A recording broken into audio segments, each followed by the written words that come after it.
Hey, what is up guys? Klein Tech here, and today we take a look at Google's latest flagship tablet, the Nexus 9. This is their fourth iteration of their tablet lineup, starting off with the Nexus 7 2012, the Nexus 10, the Nexus 7 2013, and finally the Nexus 9.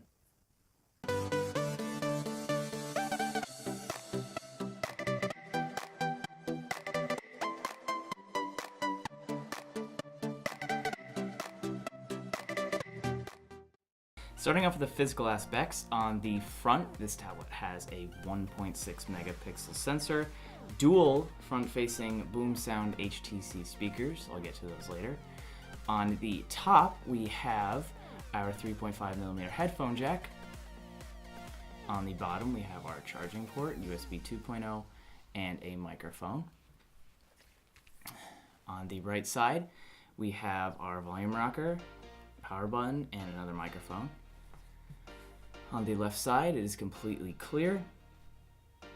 And on the back, we have our white soft touch back. It also comes in black. And we have our flash and 8 megapixel camera right here. Engraved Nexus lettering, HTC right there.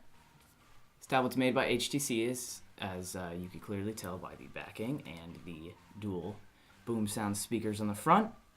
It comes in 32 gigabyte or 16 gigabyte models. LTE and Wi-Fi white and black. Here I have the 16 gigabyte Wi-Fi white model.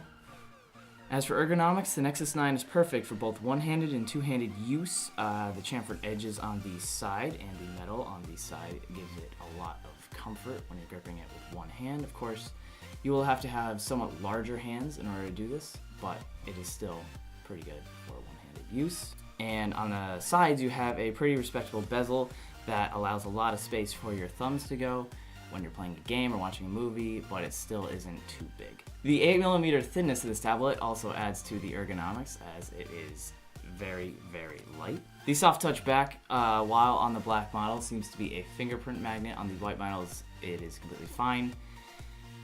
It does also add to the comfort of this tablet. And also a side note, there has been some button issues with the Nexus 9. Actually, the buttons used to be very, very non-tactile, very flush on the sides, and HTC actually fixed that by releasing almost an updated version of it and making the buttons more tactile. This tablet can be bought almost everywhere, including Google Play, most retail stores, and internet stores such as eBay and Amazon. At the moment, it costs $349 for the base model, which is what we have here as said before.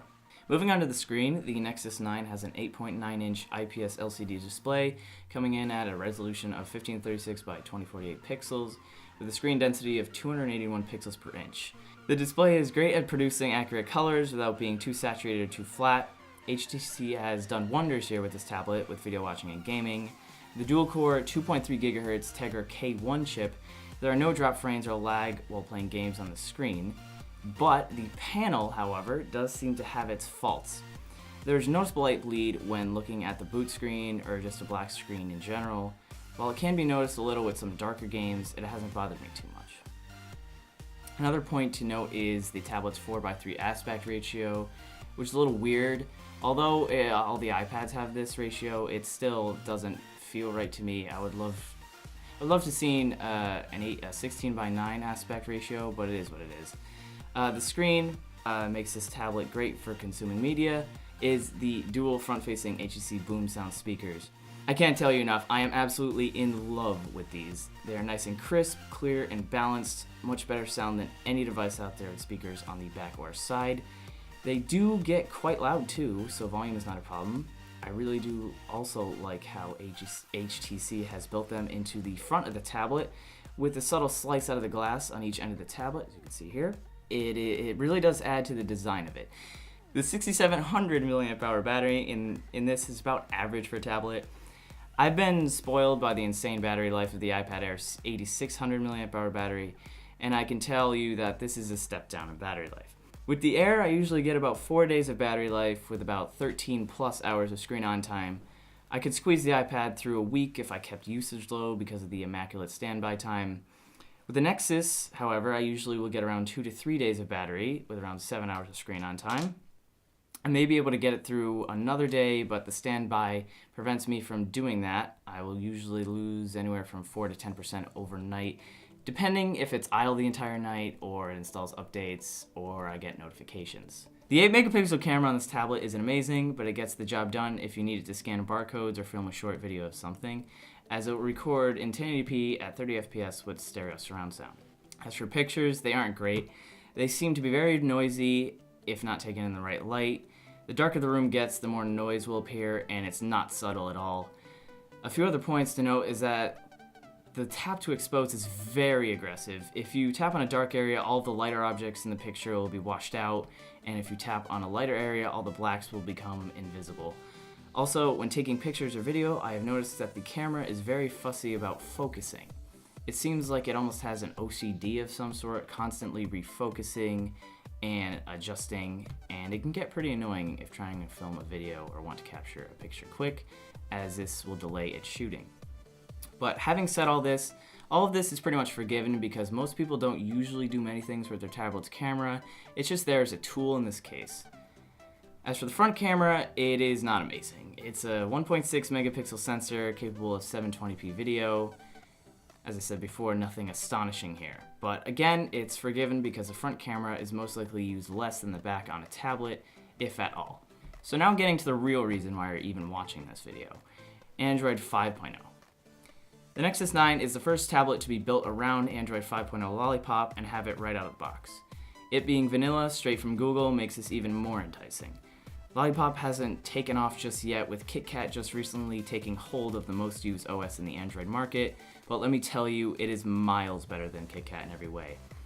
Having used my heavily skinned LG G3 for the past year, and even the stock Blue Studio 6.0 for a while, it is an amazing refresh to the OS. All the animations run smoothly, 60 FPS in fact, and the flat style has totally revamped what KitKat was. The animations and transitions are absolutely beautiful, and they really complete the Lollipop experience for me. Now, saying that, the OS isn't perfect, with occasional stutters when multitasking, but that's fine considering it's all software and Google can fix all of these issues. Android 5.1 may have fixed all of the choppiness, but I don't know that yet since Google hasn't released it for the Nexus 9 yet.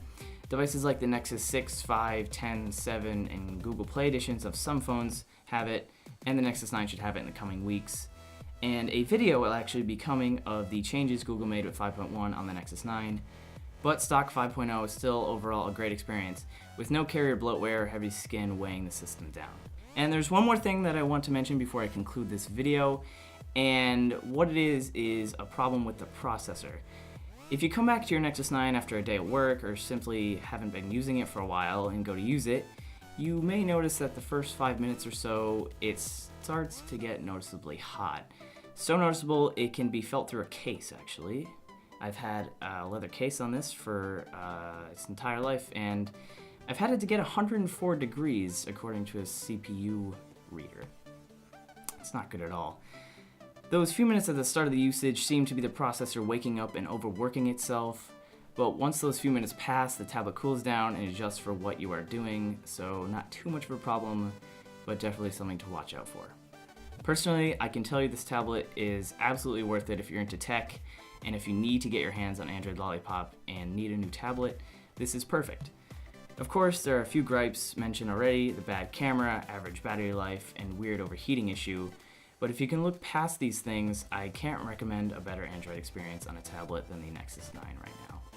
Like the video if you like it, dislike it if you dislike it, and if your thoughts are more complicated than this, leave a comment down below explaining what your thoughts are on this video, and make sure to stay subscribed for more tech-related content in the future. Peace.